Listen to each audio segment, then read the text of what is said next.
Assalamualaikum Ustaz. Waalaikumsalam warahmatullahi Ustaz. wabarakatuh. Gimana kabarnya Ustaz? Alhamdulillah sehat. Antum sehat? Alhamdulillah. Alhamdulillah. Sehat, Ustaz. Nah, menjelang bulan Ramadan nih Ustaz. Iya. Nah, hari ini insya Allah Cafe Talk Asyabab akan membahas perihal bulan Ramadan nih Ustaz. Baik.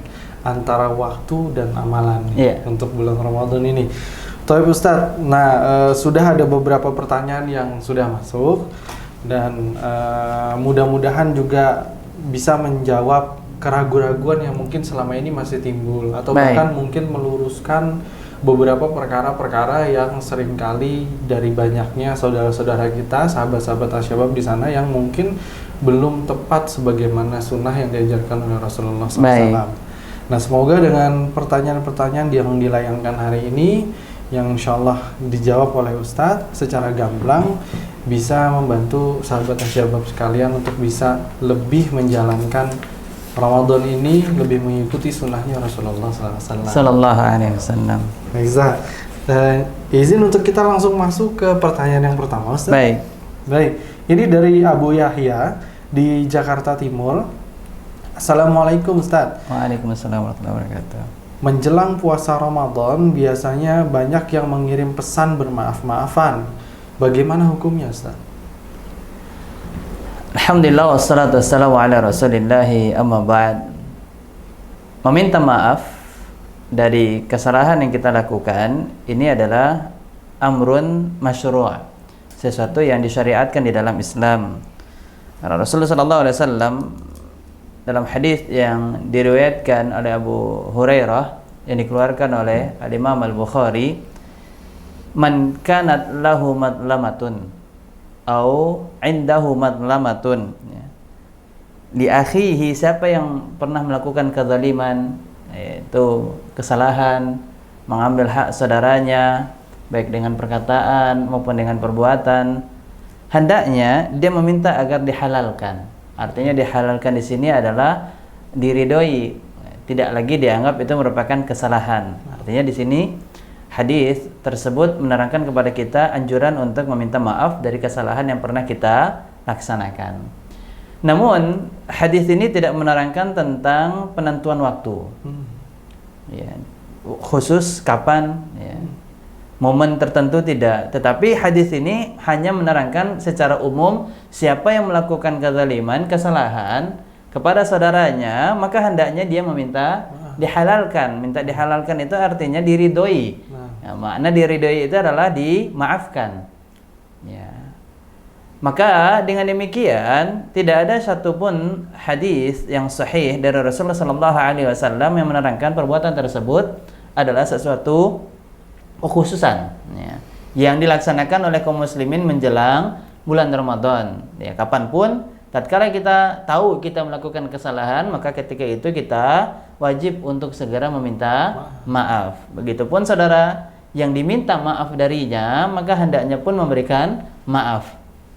Ya, kalau dia menunda sampai menjelang Ramadan, dia belum tahu sampai kapan dia akan hidup di muka bumi ini, apakah dia bertemu dengan bulan Ramadan atau tidak. Sehingga kalau orang tersebut menunda-nunda untuk meminta maaf, maka itu merupakan suatu kerugian nantinya baginya, karena dia belum tentu tahu sampai kapan dia hidup di muka bumi ini. Dan memberikan maaf ini termaksud daripada sifatnya orang-orang yang bertakwa. Wal 'afina 'anil nas, memaafkan dari segala apa yang dilakukan oleh orang lain kepadanya, baik itu perkataan maupun perbuatan, sebagaimana ini dikatakan oleh Allah Subhanahu wa taala di dalam surat Ali Imran ayat 134. Ya, memberikan maaf, meminta maaf sesuatu yang disyariatkan, tetapi tidak ada penentuan waktu khusus, momen khusus. Kapan kita minta maaf dan kapan kita diminta maaf, maka dikala itu kita segera untuk meminta dan memberikan maaf. Nah, Ustaz. Kita masuk ke pertanyaan yang kedua, Ustaz. Dari Agus di Bekasi. Assalamualaikum Ustaz.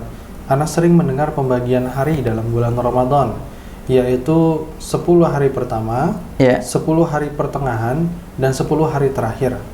Apakah ini didasarkan pada dalil yang sahih, Ustaz? Baik. Pembagian daripada hari yang ada di bulan Ramadan ini terdapat hadisnya, awwaluhu rahmah wa awsatuhu maghfirah wa akhiruhu la'idqun minan nar. 10 hari pertama rahmat, kemudian pertengahan maghfirah, kemudian 10 hari terakhir itu adalah pembebasan daripada siksaan api neraka. Ini terdapat hadisnya, tetapi hadis ini banyak dikatakan oleh para ulama termaksud daripada hadis yang dhaif, lemah. Sebagaimana ini dinukil oleh Syekh Al-Albani rahimahullah taala di dalam kitabnya Silsilah Al-Ahadits Ad-Dhaifah. Kemudian terdapat perawi yang membuat hadis tersebut menjadilah lemah. Di antara perawi di situ ada Az-Zuhri. Kemudian juga ada Maslamah ibn Sult. Ya, dua perawi ini dikatakan oleh para ulama merupakan perawi yang tidak bisa diambil riwayat hadis darinya. Di antara yang mengatakannya adalah Abu Hatim rahimahullah taala matrukul hadis, hadisnya hendaknya ditinggalkan. Maka karena ada perawi yang lemah sehingga membuat hadis tersebut menjadi lemah. Kalau hadis tersebut menjadi lemah, maka tidak bisa dijadikan sebagai hujjah di dalam beribadah kepada Allah tabaraka wa taala. Baik, syukran Ustaz, jazakallah khair. Baik, pertanyaan yang ketiga dari Ukhti Anissa di Jakarta Selatan. Untuk niat puasa di bulan Ramadan, apakah kita cukup berniat satu kali untuk 1 bulan atau setiap harinya, Ustaz? Baik, di antara para ulama mengatakan tidak mengapa kalau kita khawatirnya per hari kita lupa nantinya, maka diniatkan di awal Ramadan untuk 1 bulan penuh ke depan. Ini sebagian pendapat para ulama demikian. Namun dibalik diperbolehkannya hal demikian, tentu kita mencari yang lebih dianjurkan, lebih dicintai untuk kita laksanakan. Mustahab yaitu apa? Kita meniatkan per malam, ya, sebelum masuknya waktu fajar. Sebagaimana ini dikuatkan di dalam hadis yang diriwayatkan oleh Ibnu Khuzaimah, Ibnu Hibban dan Al-Hakim, bahwasanya Rasulullah sallallahu alaihi wasallam mengatakan, ya, hadis yang diriwayatkan oleh An-Nasa'i dan Al-Baihaqi, malam yubayyitis siyam fala siyamalah. Siapa yang belum meniatkan di malam harinya untuk berpuasa, minal laili fala siyamalah, maka dia tidak dikatakan berpuasa. Hadis ini diriwayatkan oleh An-Nasa'i dan Al-Baihaqi, bahwasanya ini menjadi anjuran agar kita setiap malamnya untuk meniatkan di dalam hati melaksanakan puasa. Yang keempat, Ustadz, dari Akhi Juli di Jakarta Selatan. Bagaimana jika orang yang berpuasa menghabiskan waktu siangnya untuk bersantai, untuk menghilangkan rasa lapar dan dahaganya? Apakah itu mempengaruhi sahnya puasa, Ustadz? Baik. Santai ini artinya adalah melakukan sesuatu yang ringan. Ya. Mungkin duduk menikmati pemandangan sore, atau jalan-jalan gitu ya kan. Selama itu adalah bukan perbuatan yang melalaikan atau bahkan yang membuat kita terjerumus di dalam dosa, maka itu boleh. Ya, itu boleh, mubah. Tetapi kenapa kita harus mencari perbuatan yang tidak melelahkan kita? Artinya kita sekarang ini berada di bulan yang dituntut untuk bersemangat di dalam beribadah.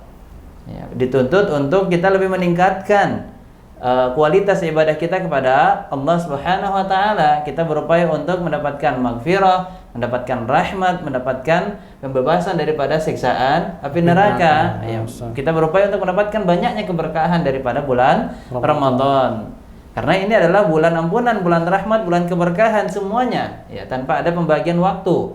Ya, semuanya hari-hari yang ada di bulan Ramadan itu adalah rahmat, maghfirah dan penuh keberkahan. Maka kita berlomba-lomba fastabiqul khairat, berlomba-lomba untuk bisa mendapatkan banyaknya kebaikan tersebut. Berlomba-lomba untuk menjadi orang yang bertakwa. Karena inilah tujuan daripada ibadah puasa yang dilaksanakan oleh kaum muslimin, sebagaimana dikuatkan di dalam surat Al-Baqarah ayat 183. Ya ayyuhalladzina amanu kutiba alaikumus syiyam kama kutiba alal ladzina min qablikum la'allakum tattaqun. Telah diwajibkan atas kalian orang-orang yang bertakwa Sebagaimana puasa itu diwajibkan pula kepada orang-orang sebelum kalian agar apa? Agar bertakwa. Maka ibadah puasa ini adalah sarana untuk menjadi hamba yang bertakwa. Maka rugilah kita kalau keluar daripada bulan Ramadan kita tidak mendapatkan derajat takwa ini, derajat yang paling mulia di sisi Allah Subhanahu wa taala, yaitu takwa. Sebagaimana yang Allah tegaskan, inna akramakum indallahi atqakum. Orang yang paling mulia di antara kalian adalah orang yang bertakwa, dan surga Allah hanya diperuntukkan untuk orang-orang yang bertakwa. Sebagaimana Allah katakan di dalam surat Ali Imran, wasari'u ila magfiratin min rabbikum wa jannatin 'arduhas samawati wal ardu wa'iddat lil muttaqin. Bersegeralah menuju ampunan Allah dan surga Allah yang luasnya seluas langit dan bumi, yang itu diperuntukkan untuk orang-orang yang bertakwa. Maka bersegeralah di bulan Ramadan ini mencari ampunan, keberkahan, rahmat, agar kita bisa masuk ke dalam surga Allah Subhanahu wa taala, karena surga Allah hanya diperuntukkan untuk orang yang bertakwa. Nah, Baik, Ustaz.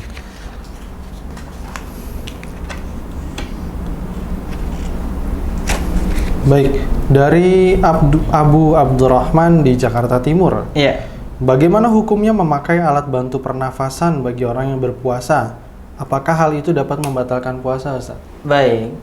Pertama, ini sudah banyak diterangkan oleh para ulama, di antaranya Syekh Muhammad bin Shalih Al-Utsaimin, Syekh Abdul Aziz bin Abdullah bin Baz rahmatullah alaihima. Mereka, para ulama kita mengatakan, karena alat ini adalah bukan sebagai alat pengganti makanan yang memberikan pengaruh kekuatan secara fisik, tenaga. Kemudian yang kedua, dia tidak sampai masuk ke dalam perut kita, sebagaimana makanan itu masuk ke dalam lambung. Maka kalau hanya sekedar alat yang demikian semprot kemudian habis di dalam semprotannya di hidung, maka itu tidak mengapa.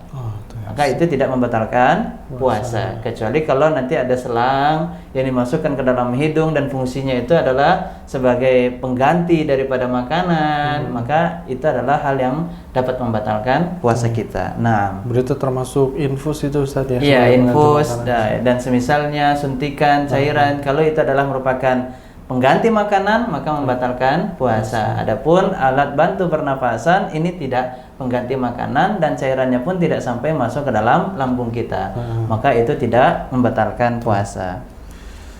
Pertanyaan ke-6 dari Abu Abdillah di Bekasi. Assalamualaikum, Ustaz. Waalaikumsalam warahmatullahi wabarakatuh. Saya pernah membaca tanya jawab mengenai mengeluarkan darah untuk penelitian laboratorium saat puasa, dan hukumnya tidak membatalkan puasa. Iya. Namun bagaimana untuk bekam yang katanya membatalkan puasa? Adakah dalil yang menunjukkan bahwa mengeluarkan darah yang banyak seperti bekam itu membatalkan puasa, Ustaz? Kemudian bagaimana dengan cuci darah? Karena ayah saya itu seminggu 2 kali harus mencuci darahnya. Apakah beliau wajib untuk mengganti puasanya? Baik, yang pertama dari pertanyaan ini tentu mengingatkan kita akan besarnya nikmat Allah Subhanahu wa taala yang Allah berikan kepada tubuh kita ini. Ya, nikmat yang besar sekali yang banyak Allah berikan kepada tubuh kita. Maka selama kita masih sehat ini tentu kita gunakan di dalam kebaikan. Baik, memperbanyak untuk melakukan hal-hal yang mendatangkan pahala di sisi Allah Subhanahu wa taala. Iqtanimu khamsan qabla khamsin. Gunakan 5 nikmat sebelum datang 5 perkara yang lainnya, yaitu sehataka qabla saqamika. Gunakan waktu sehatmu sebelum datang waktu sakitmu. Taib. Kemudian selanjutnya yang berkaitan tentang pertanyaan. Di dalam hadis yang sahih diriwayatkan oleh Imam Bukhari dari sahabat yang mulia Abdullah bin Abbas radhiyallahu taala anhuma, beliau meriwayatkan bahwasanya anna Nabi sallallahu alaihi wasallam ihtajama wa huwa shaim. Nabi sallallahu alaihi wasallam berhijamah. Hijamah itu bekam. Bekam adalah proses untuk mengeluarkan darah-darah kotor yang ada di tubuh kita. Kemudian wa huwa shaim, di akhir hadis tersebut diterangkan bahwasanya Nabi sallallahu alaihi wasallam dalam keadaan berpuasa. Maka dari hadis ini dengan jelas menerangkan kepada kita Nabi sallallahu alaihi wasallam melakukan hijamah, berbekam tatkala beliau puasa. Dan setelah itu beliau melanjutkan puasanya. Wa huwa shaim ini artinya tetap melaksanakan puasa walaupun beliau setelah melakukan hijamah. Menunjukkan bahwasanya boleh kita tatkala mengeluarkan darah atau hijamah dalam bentuk hijamah atau tes laboratorium atau cuci darah atau donor darah boleh ya. Namun para ulama mengatakan kalau memang ternyata hijamah, donor darah dan yang semisalnya ini membuat badan kita menjadi lemah, kemudian kita tidak kuat untuk melaksanakan puasa, maka kita wajib untuk berbuka. Maka bekam tersebut membatalkan puasa kita dan kewajiban bagi kita setelah Ramadan adalah qada. Iya, membayar hutang. Ya, qada karena kita tidak melaksanakan puasa di hari itu disebabkan hijamah atau darah yang keluar dari kita, dari tubuh kita yang membuat badan kita menjadi lemah dan tidak mampu untuk melanjutkan puasa. Nah, tapi kalau ternyata setelah hijamah, donor darah dan yang semisalnya itu tidak membuat badan kita lemah dan kita mampu untuk melanjutkan puasa, maka wajib bagi kita untuk melanjutkan puasa. Nah, berarti termasuk yang tadi Ustaz ya? Iya. Yang cuci darah itu. Cuci darah. Kalau ya kembali kepada keadaan orang tersebut. Kalau memang ternyata dia setelah melakukan kegiatan demikian membuat badannya lemah, lemas, tak mampu untuk melanjutkan puasa, maka dia harum untuk melanjutkan puasanya. Karena puasa bisa membahayakan kesehatannya dan kewajiban baginya setelah Ramadan adalah mengqadanya. Baik Ustaz, kita masuk selingan sedikit Ustaz. Bagi sahabat Asyabab sekalian dipersilakan untuk mengirimkan pertanyaannya di 083892353419, 083892353419, dan jangan lupa juga untuk sahabat Asyabab sekalian untuk terus pantengin Cafe Talk Asyabab di setiap hari Ahad 19.30 sampai 20.30. Tentunya ba'da Isya insyaallah nanti kita akan mulai di seputaran sekitar hari tersebut di antara jam-jam waktu-waktu tersebut di pekan kedua dan pekan keempat setiap bulannya. Kemudian bagi sahabat Asyabab yang ingin mengirimkan donasinya dalam rangka membantu program dakwah Asyabab ataupun program bantuan kemanusiaan Asyabab lainnya bisa menghubungi kru Asyabab di 08788437 2017. Sekali lagi di 0878 8437 2017 atau juga bisa mencari informasinya di IG @asyababofficial. Baik Ustaz, kita kembali ke pertanyaan Ustaz. Dari Ikrimah di Bekasi. Assalamualaikum Ustaz. Waalaikumsalam warahmatullahi wabarakatuh. Baik, ini seringkali saya bersendawa dan diikuti seperti ada sedikit air yang termuntahkan. Selama ini saya menelannya kembali dan tidak bisa dikeluarkan karena jumlahnya sedikit. Baik. Bagaimana jika ini terjadi di waktu puasa? Apakah puasa saya batal? Dan apa yang seharusnya saya lakukan jika hal tersebut terjadi lagi? Baik. Jika ada cairan yang kecil dan itu sudah bercampur dengan air liur kita, maka itu tidak membatalkan puasa, pendapat yang kuat. Karena itu sesuatu yang sulit untuk dihindari. Kemudian sudah bercampur dengan air liur kita, maka sebagian para ulama juga mengatakan, sebagaimana juga ini disebutkan oleh Ibnu Hajar, Al-Hafidh Ibnu Hajar Al-Asqalani rahimahullah ta'ala di dalam kitabnya Fathul Bari. Di antaranya beliau mengatakan liur dan dahak biasanya seperti itu. Dahak beliau katakan sama. Sebagaimana Rasulullah SAW juga mengatakan demikian. Tatkala beliau melihat dahak ada di dalam masjid, beliau mengatakan apa? Jangan kalian meludah di dalam masjid. Menunjukkan bahwasanya liur dan dahak ini sama. Dihukumi sama. Sehingga tatkala itu keluar, maka tidak mengapa untuk kembali menelan. Namun jika dia mampu untuk dia keluarkan, maka lebih baik dia keluarkan. Kalau dia mampu untuk mengeluarkan, mungkin ada tisu atau ada kain atau mungkin dia berada di kamar mandi, maka kalau dia mampu untuk dia keluarkan, lebih baik dia keluarkan. Tetapi kalau tidak, maka tidak mengapa. Nah, bagaimana dengan cairan? Kadang kita ketika setelah mengambil wudhu Ustaz, kadang-kadang kan ada air yang masuk tuh. Karena kita juga mungkin berkumur dan lain. Berarti itu dihukumi sama Ustaz? Seperti itu. Kalau kita sudah berupaya untuk membuang air liurnya, artinya air yang masuk tadi itu, yang kita pakai untuk berkumur-kumur, sudah kita keluarkan dengan sempurna, ternyata masih ada sisa-sisa air, maka itu dihukumi seperti air liur. Ya tidak mungkin kita sampai selesai wudhu meludah terus ya kan. Nah, syukran Ustaz, jazakallah khairan. Wa jazakallah khairan. Tapi Ustaz, dari Ukhti Aisyah nih di Bekasi, Asiyah di Bekasi. Jika ada wanita haid yang setelah subuh baru mengetahui bahwa dia telah suci, apakah dia wajib puasa di hari itu atau harus mengqadanya karena dia belum berniat di malam harinya? Baik. Allah Subhanahu wa taala mengatakan di dalam surat Al-Baqarah ayat 187. Kulu washrabu hatta yatabayyana lakumul khaytul abyadu minal khaytil aswadi minal fajar. Makanlah dan minumlah sampai nampak bagi kalian benang putih dari benang hitam. Sampai itu menunjukkan bahwasanya telah masuk waktu fajar. Ya, waktu fajar itu ditandai dengan adanya benang putih. Ya. Summa atimus syam ilal lail. Kemudian sempurnakanlah puasa kalian sampai di malam hari, yaitu sampai terbenam matahari. Menunjukkan bahwasanya waktu puasa itu diawali dengan tatkala sudah masuk waktu fajar, kemudian diakhiri hingga terbenamnya matahari. Nah, ini adalah masa untuk kita berpuasa. Kalau dia ternyata baru melihat sucinya, bersih dirinya dari darah haid tersebut atau nifas ya, setelah fajar, kemudian tadi apalagi belum ditambahkan dengan niat, maka tidak terhitung untuk melaksanakan puasa di hari itu. Maka wajib baginya tetap untuk mengqadha di waktu yang lain ba'da Ramadan.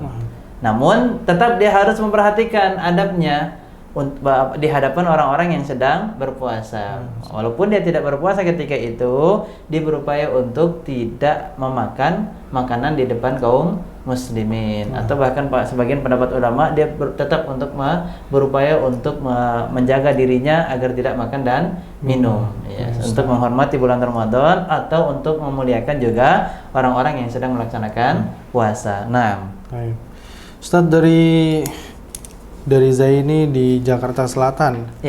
Apakah darah yang keluar dari gusi orang yang berpuasa dapat membatalkan puasa? Baik. Darah yang keluar dari gusi ini diperinci oleh sebagian para ulama. Di antaranya adalah Syekh Abdul Aziz bin Abdullah bin Baz rahimahullah taala. Beliau mengatakan terperinci dari dua keadaan. Yang pertama, kalau dia keluar darahnya itu dia tidak sadar, artinya tertelan baginya, setelah dia menelan baru dia merasa oh ada darah, maka itu tidak mengapa, tidak membatalkan puasa. Tetapi kalau dia sadar, maka tidak boleh dia menelan. Dia kalau tahu merasa ada darahnya yang keluar, ketika dia mengecap kemudian ternyata ada rasa-rasa darah, maka itu tidak boleh dia telan. Ya, nah. Ustaz, dari Bimo di Jakarta Selatan. Ya, artinya tidak boleh dia telan, wajib untuk dia keluarkan. Karena itu merupakan sesuatu yang baru masuk, yang baru berada di dalam lisannya, di atas lidahnya.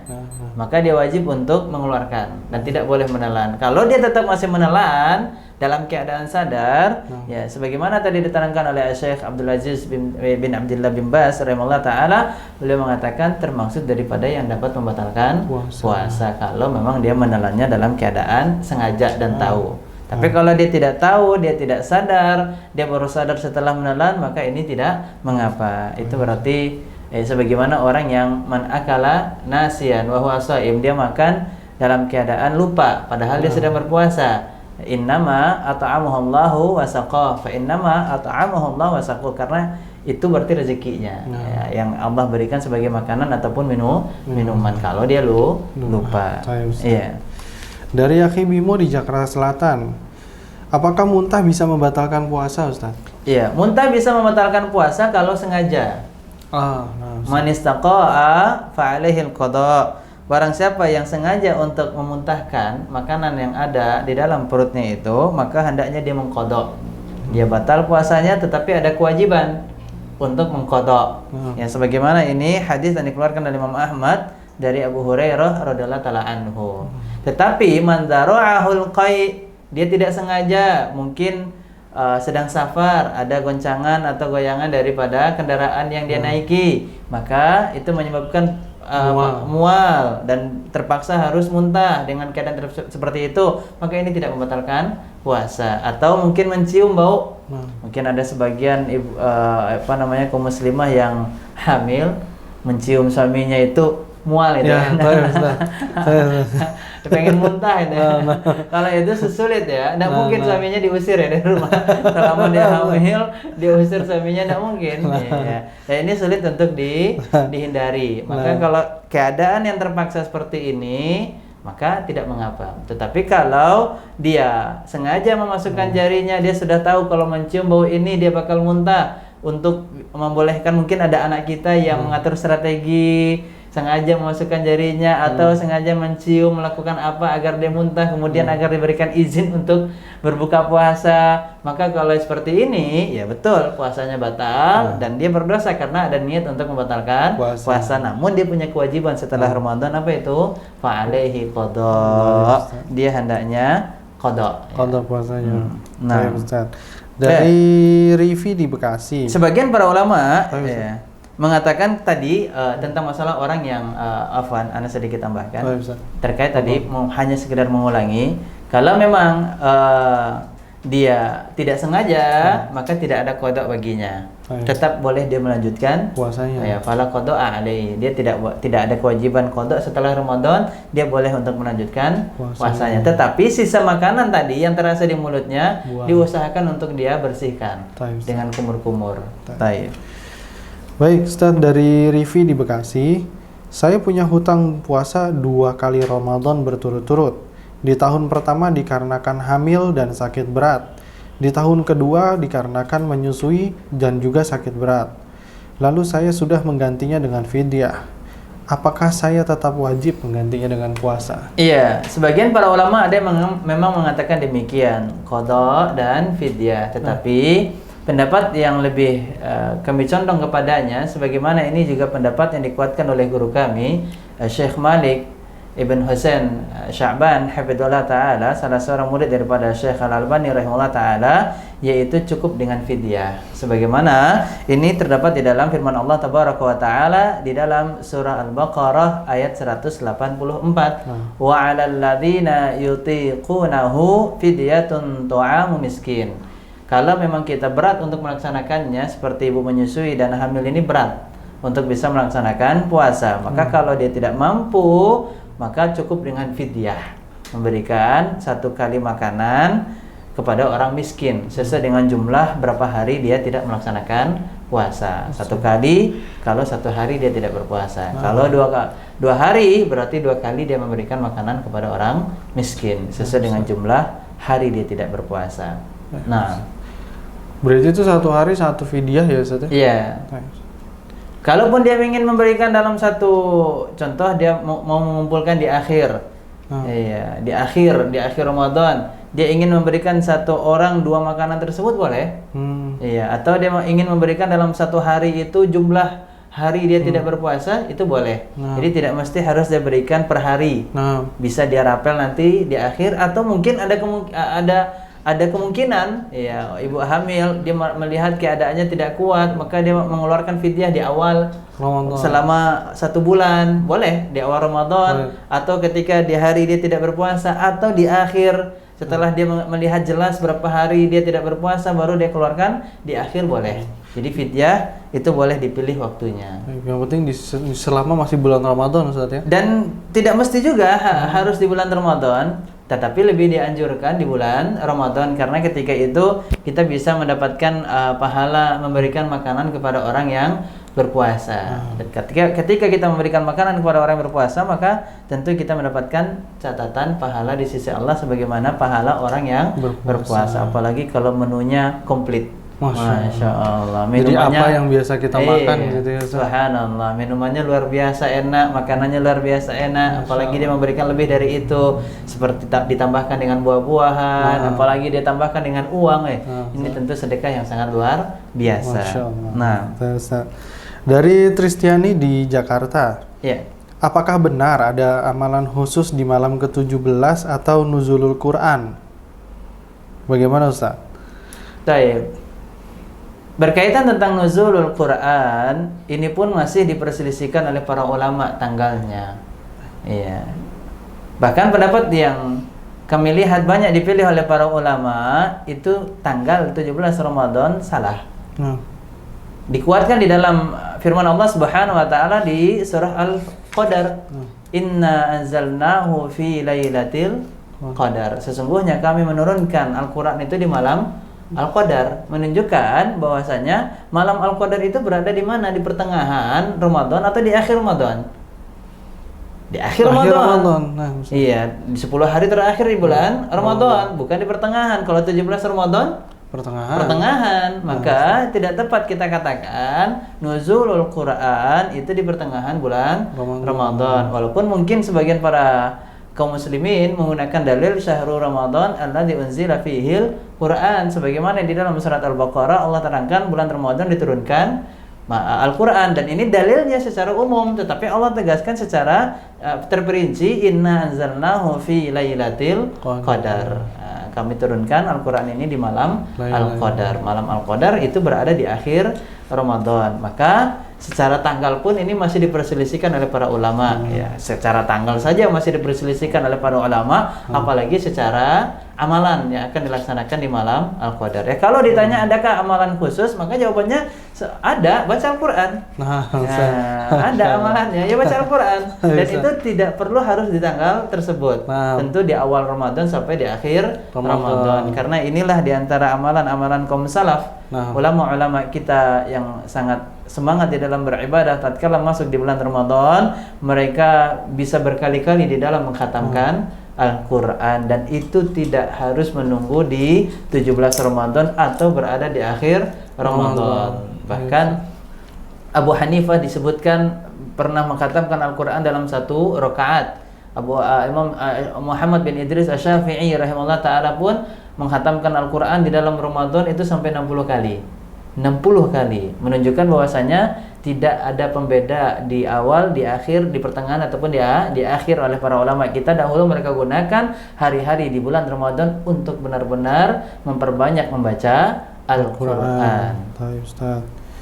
Baik Ustaz, kebiasaan umat muslim nih Ustaz, pada umumnya Ustaz. Baik. Ini kan masih banyak sekali kalau menjelang Ramadan nih Ustaz, datang ke kubur untuk ziarah kubur. Baik. Menyambut Ramadan nih. Baik. Ziarah kubur, kemudian juga bersih-bersih kubur.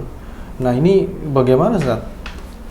Iya, agama Islam adalah agama dalil. Agama Islam adalah agama ilmu. Artinya ilmu ini adalah ia memiliki rujukan, landasan, pijakan, yaitu Al-Quran dan Sunnah. Kita lihat apakah itu ada amalan tersebut di dalam Al-Quran ataupun di dalam Sunnah Rasulullah SAW. Kalau tidak, maka tentu lebih baik kita tidak amalkan. Bahkan wajib bagi kita untuk tinggalkan. Bahkan haram kalau kita laksanakan. Karena Rasulullah SAW mengatakan, iyyakum muhdatsatil umur, hendaknya kalian menjauhkan diri daripada perbuatan yang baru di dalam agama.